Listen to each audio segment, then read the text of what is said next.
Today on Spirits and Gear, we check out the Destructor Distortion plugin from Blue Cat Audio.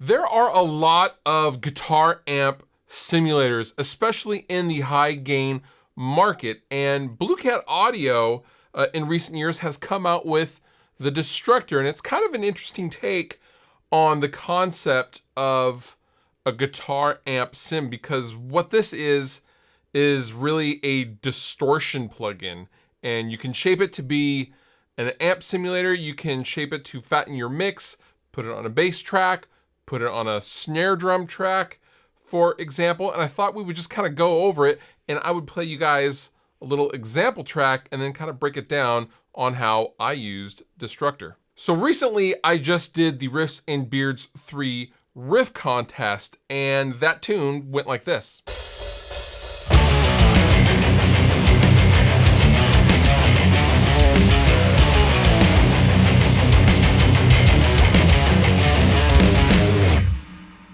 So I have the session pulled up, and right away you'll notice it's a very sparse track. I have my drums up here. I have my two guitar tracks, left and right, of course. This is a DI track, by the way. And then a DI bass track.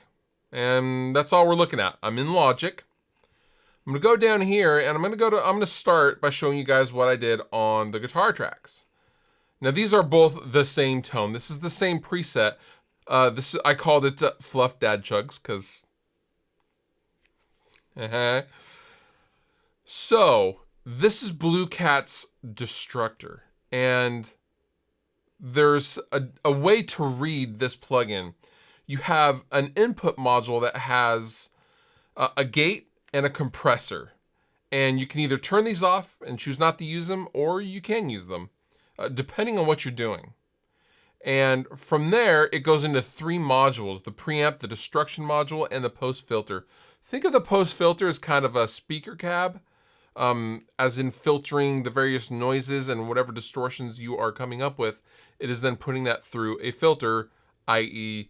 a speaker. So coming up here at the top of the preamp, all of these are in easy mode. Notice this little E in the top corner of every module. Now, if I click on that E, it opens up the not easy module. And this is basically an EQ that I can shape the incoming signal.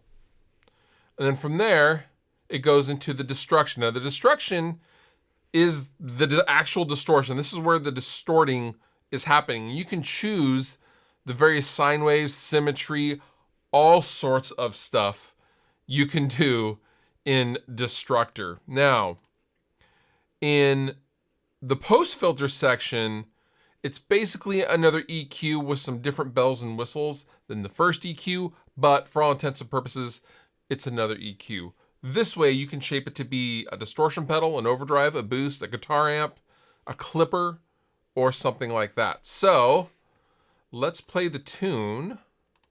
I'm gonna put all these back. So here's the tune, one more time.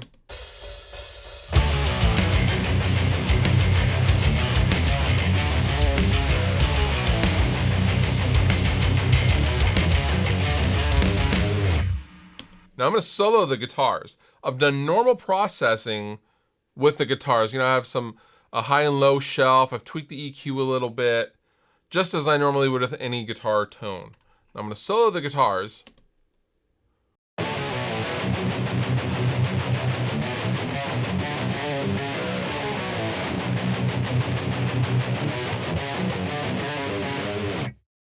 Okay, that's the guitar tone I came up with using Destructor. Now, let's talk about presets.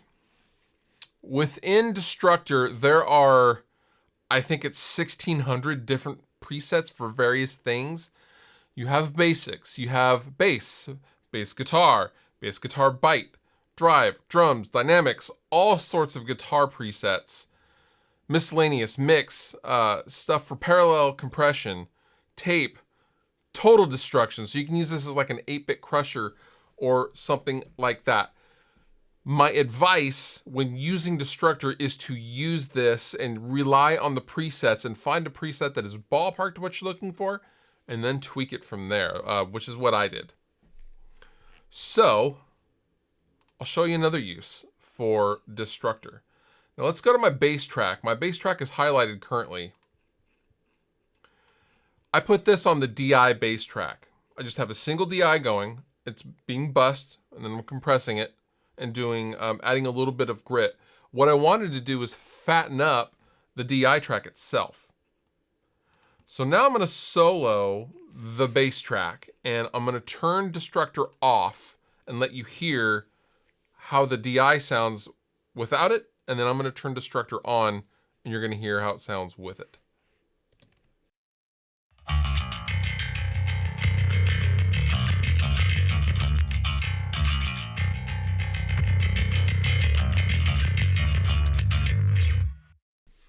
Okay, I wanted to really fatten it up, and as you can tell, it does that. It does that quite well. It's adding a little bit of grit, some compression, and some low end, and just kind of flattening it and making it super, super thick. So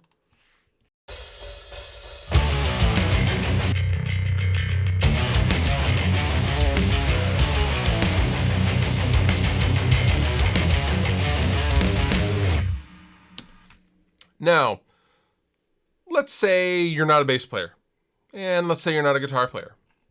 Another use for, and this is probably my favorite use, honestly, another use for Destructor is the drum track. So I'm gonna go over here on my snare, and I am using Destructor as kind of, I'm clipping the snare. What clipping does on the snare in this particular instance is it's not necessarily compressing the transients, but is just absolutely chopping them off and then letting me really pump some volume into Destructor, and it's just lopping off the top. So it's sounding louder without sounding more compressed, which is what a clipper does. So I'm gonna turn off Destructor and let you hear without it. Pay attention to the snare where it's sitting, and then I'm gonna turn it on, and then we're gonna do it in the mix. This is pretty cool.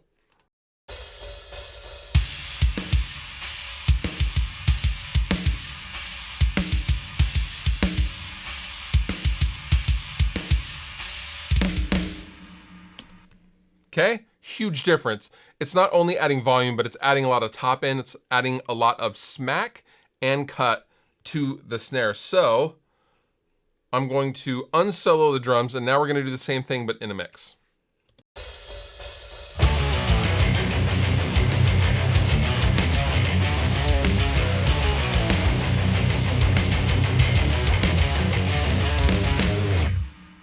This plugin is deep. There's so many variables, and you can really shape this to be whatever you want.